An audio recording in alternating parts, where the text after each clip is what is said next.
Alas 3 ng madaling araw, tahimik ang buong paligid nang biglang may kumatok sa pintuan. Tok, tok, tok. Akala mo ba kapitbahay lang? Paano kung sabihin kong sa ika-7 gabi ng pagkatok? May pumasok na sa loob ng bahay kahit hindi mo kailanman binuksan ang pinto. Kung makarinig ka ng katok sa eksaktong alas 3 ng madaling araw, bubuksan mo ba ang pinto? Samahan ninyo akong tuklasin ang nakakatakot na kwento ng ang kumakatok tuwing alas 3 ng madaling araw. Ang kwentong inyong mapapanood ay katang-isip lamang at ginawa para sa layunin ng libangan.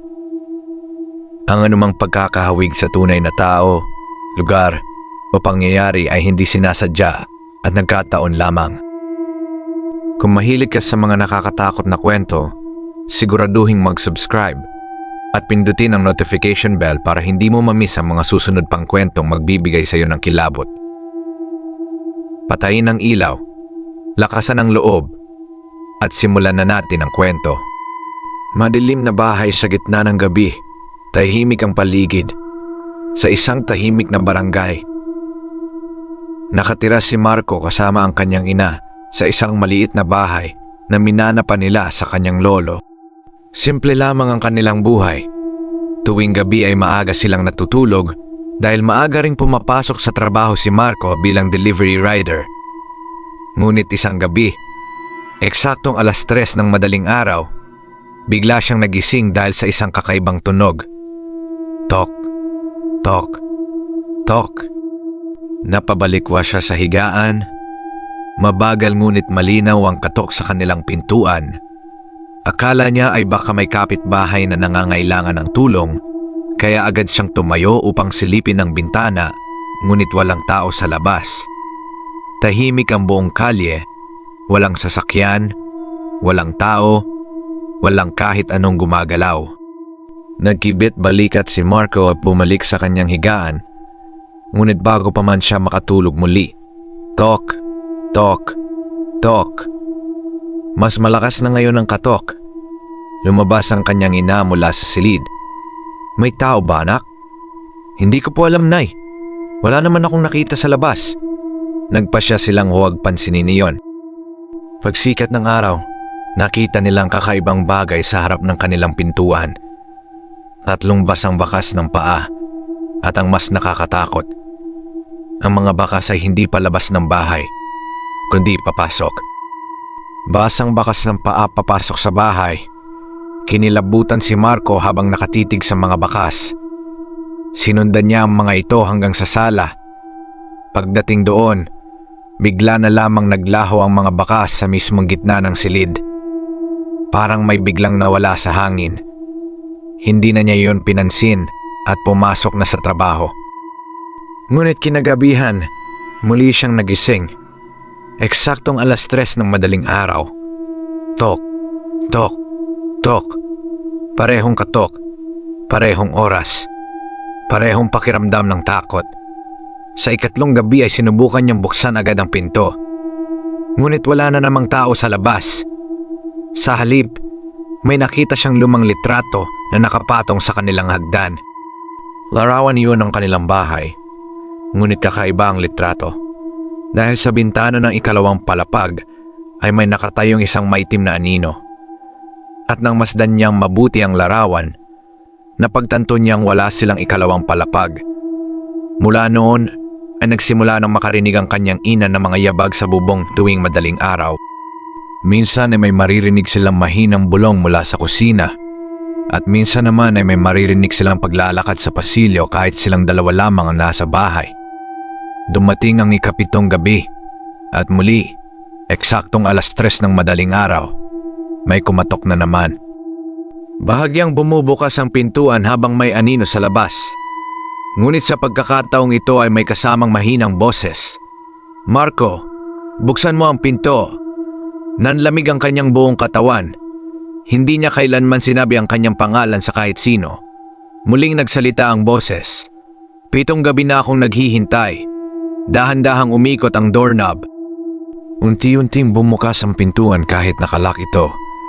At sa labas ay nakatayo ang isang maitim na anino na walang mukha. Tahimik lamang itong nakatitig sa kanya. Pagkatapos ng ilang segundo, dahan-dahan itong tumalikod at naglakad palayo sa dilim. Kinabukasan, nagpasya silang lumipat ng bahay.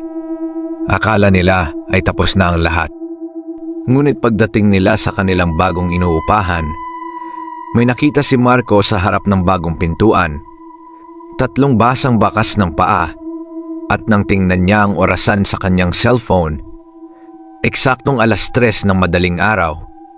Pagkatapos ay narinig niya muli ang tunog na hindi niya malilimutan habang buhay. Tok, tok, tok. At hanggang ngayon, may mga nagsasabing kapag may kumatok sa iyong pintuan ng eksaktong 3:00 ng madaling araw, mas mabuting huwag mo itong buksan dahil baka hindi na ito naghihintay sa labas, kundi nasa loob na ng bahay. Si Marco ay nakatingin sa CCTV footage habang gabi. Dahil sa sunod-sunod na pagkatok, nagpasya si Marco na maglagay ng lumang CCTV camera sa harap ng kanilang bahay. Kinabukasan, agad niyang pinanood ang kuha ng kamera. Eksaktong 2:59 ng umaga, malinaw na makikita ang kanilang pintuan. Tahimik ang paligid, ngunit pagsapit ng 3:00 ng umaga, narinig sa recording ang 3 katok. Tok, tok, tok. Ngunit walang tao sa harap ng pintuan. Walang anino, walang dumaan, walang kahit ano. Parang may isang nilalang na hindi kayang makita ng kamera. Palit larawan. Ang ina ni Marco ay nakatitig sa kusina habang nakapatay ang ilaw. Kinagabihan, nagising ang kanyang ina dahil sa tunog ng mga pinggan sa kusina. Paglabas niya ng silid, nakita niyang gumagalaw ang isang upuan na para bang may kakaupo lamang. Biglang tumigil ang lahat. Pagbalik niya sa kanyang kwarto, may narinig siyang bulong mula sa sala. 7 gabi. 7 gabi.